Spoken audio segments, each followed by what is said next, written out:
Have you ever thought of that moment when Bluey finally meets Peppa Pig? Two wholesome families, endless possibilities for adorable chaos, right? Well, it turns out that when you put the Australian parenting of the Healers with Peppa Pig's British home, you probably don't get the chemistry you imagined, because both families don't match at all. And I'm talking personalities clashing, dads fighting, and a friendly launch becoming nothing but chaos. Now, let's walk you through the whole drama when Bluey meets Peppa Pig and everything goes wrong.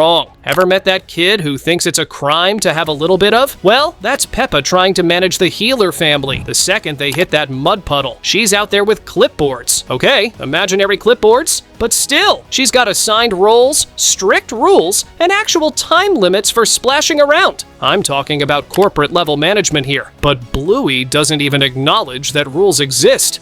She dives straight into turning that innocent puddle into a water park, completely ignoring Peppa's increasingly frantic instructions. Then Bingo eventually joins in, turning the puddle into a dragon soup, and you can literally see Peppa's eyes starting to twitch. Like, who on earth are these guys? She immediately becomes the mud police to restore order, but Bluey and Bingo aren't having any of it. Very good. Ringing your bell lets others know you are there. Can you all show me how good... As if that wasn't enough, while Peppa's having a full meltdown trying to organize chaos, Bluey went from playing in the mud to happily pretending to be a banana. Poor Peppa ends up sulking under a tree, probably questioning every life choice that led to this moment. We've all been there with that one friend who refuses to follow the group chat plans, right? But tell me, what would you do in Peppa's shoes? Drop your comment below. Okay, here comes the real drama. The dads are having their own time, but it turns out to be a sitcom disaster. Bandit was out there being the world's most enthusiastic dad, throwing himself into every game and role play and probably pulling muscles he forgot he had. Then there's the irritated Daddy Pig, who takes one look at him and simply finds a quiet place to sit and watch. Bandit's literally sweating through his fur and tries to bring the old man into the game. But Daddy Pig only gives him a cold response, suggesting to let the kids play along. Sir, that's not how playdates work. But here's the kicker. Both dads are simply two opposite sides that keep falling into disagreement wherever they attempt something together. Bandit's high energy was simply no match for Daddy Pig's slow and soft tangents. They simply argue over everything. It's like watching two completely different parenting philosophies collide in real time. Bandit or Daddy Pig? Who do you think wins the Best Dad Award? Well, let you decide that in the comments.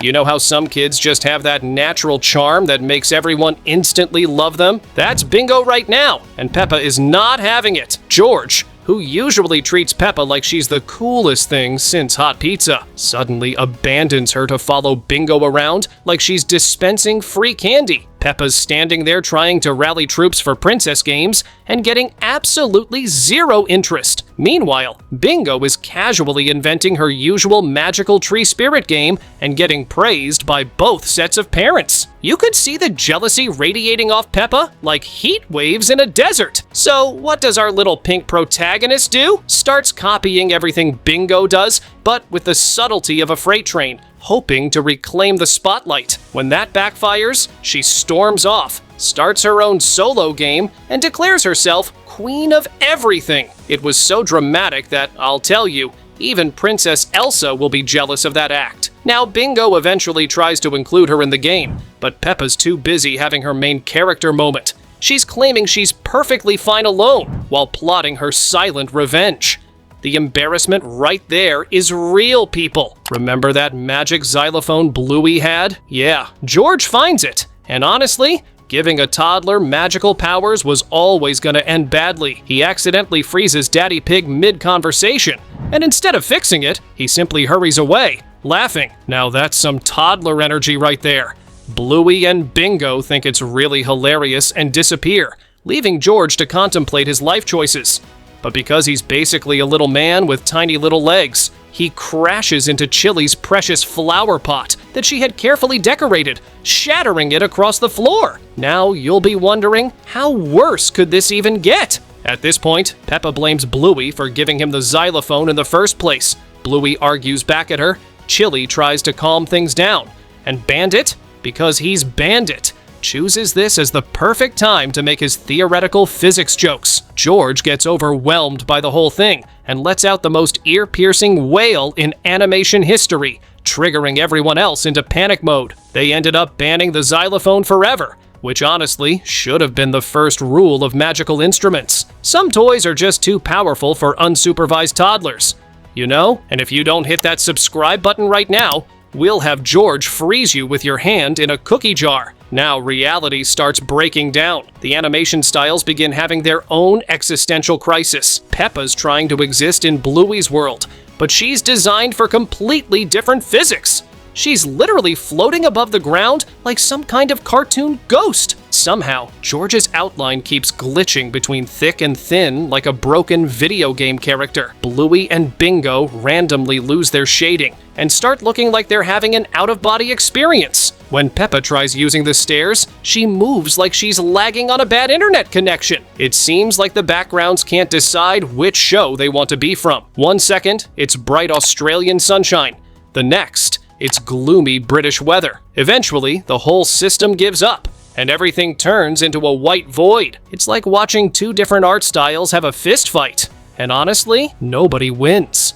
The animators probably had nightmares for weeks trying to figure out how to make this one work. Now, here comes Bluey again, trying to save the day with a new game called Invisible Duck Ninjas, which sounds awesome, but makes zero sense to anyone with functioning brain cells. While she's explaining the whole dynamics of this weird game, Peppa's desperately trying to suggest something normal, like a tea party. You know, where you sit down and pretend to drink from tiny cups like civilized cartoon characters. But no, the healers keep adding layers. Now there's time travel, talking moons, and probably interdimensional portals. Peppa's literally begging for just one normal game, while Bluey's already shifted everything into an upside-down cave scenario, because why not add a pinch of confusion to everything? Poor Peppa suggests they just color quietly instead, probably the most innocent kids' activity in existence.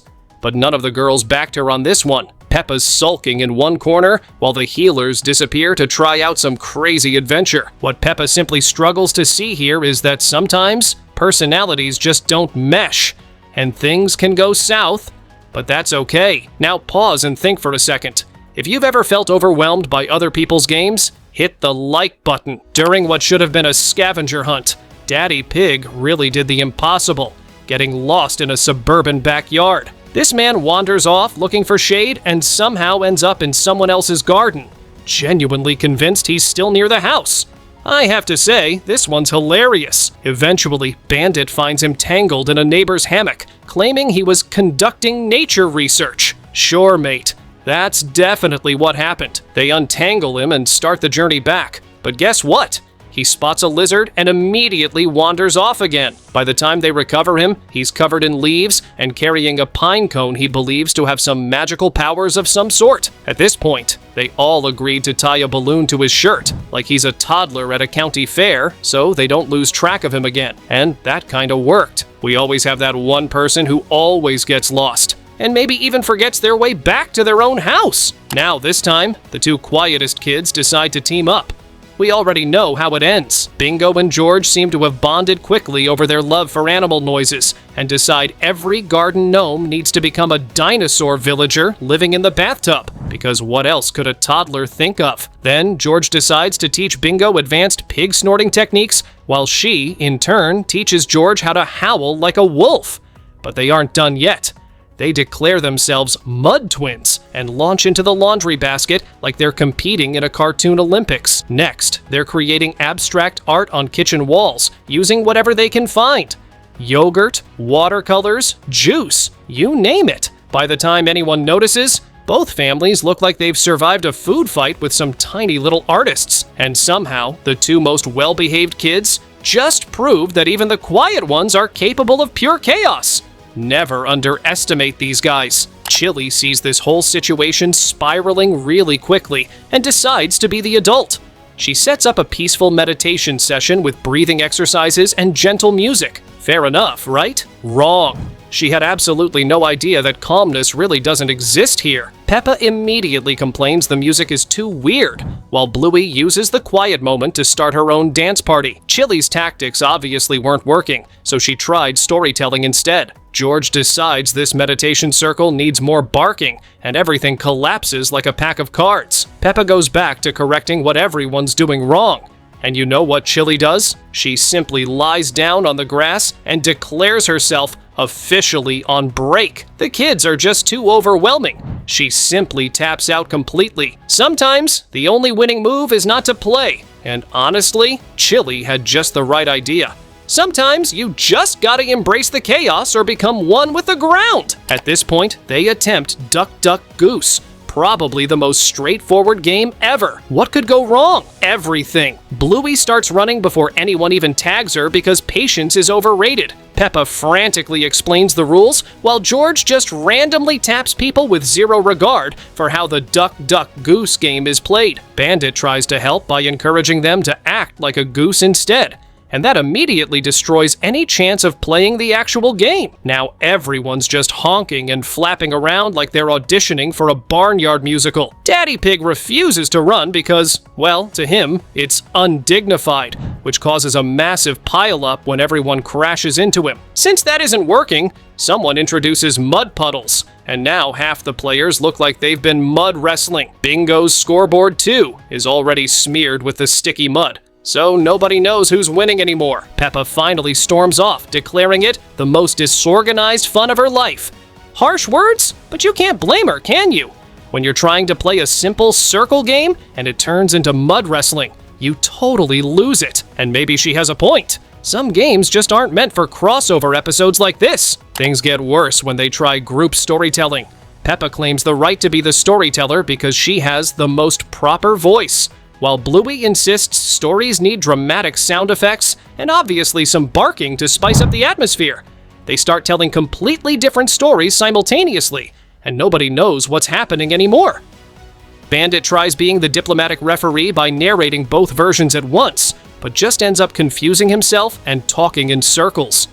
George contributes dinosaur growls as narrative enhancement, which helps nobody understand anything. Bingo totally gives up on the verbal chaos and starts drawing a comic book instead.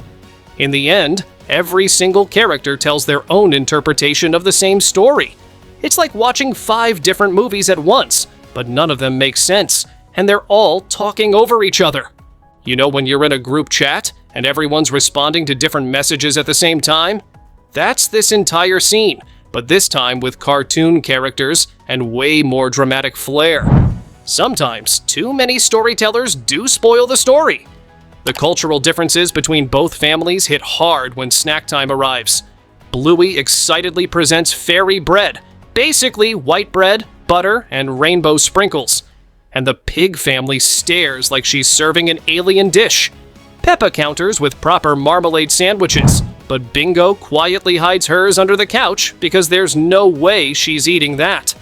In the middle of the meal, they get into surprisingly heated debates over jumper versus sweater. George mistakes Vegemite for chocolate and nearly has a heart attack when he tries it. Bluey says no worries every 30 seconds, somehow confusing everyone except Bandit, of course. Peppa keeps asking about snow while it's obviously summer in Australia. The lunch debate gets particularly intense and ends up in disagreements over everything.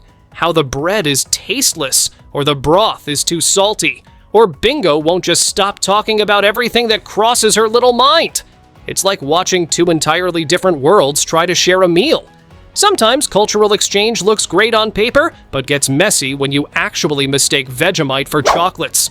The tourism boards definitely don't show you this part of trying out weird food for the first time. So tell me, what's the weirdest international dish you've ever tried? Share with us in the comments. After witnessing disasters, animation glitches, and complete chaos, even the characters have had enough. Peppa officially declares the playdate a total disaster, while Bluey admits it wasn't as fun as expected, though she still maintains the mud parts were solid gold. Well, Bandit immediately starts packing up, muttering about never having to spend this horrifying time with the Pig family again. Daddy Pig, on his part, gave a heavy sigh of exhaustion and said, It isn't quite what I was expecting. Both families canceled the whole meeting and thought it wasn't really a good idea. You know, sometimes beloved shows just aren't meant to exist together, and that's perfectly fine. Not every friendship works out anyway, even in the world of cartoons. But honestly, this disaster was way more entertaining than whatever wholesome adventure they probably planned. I don't know about you, but it really gave me a good laugh. Sometimes, the best content comes from everything going wrong, and honestly, that's probably more memorable. So tell me, what other cartoon would you want the healers to meet next? Let us know in the comments, and I'll see you in the next video.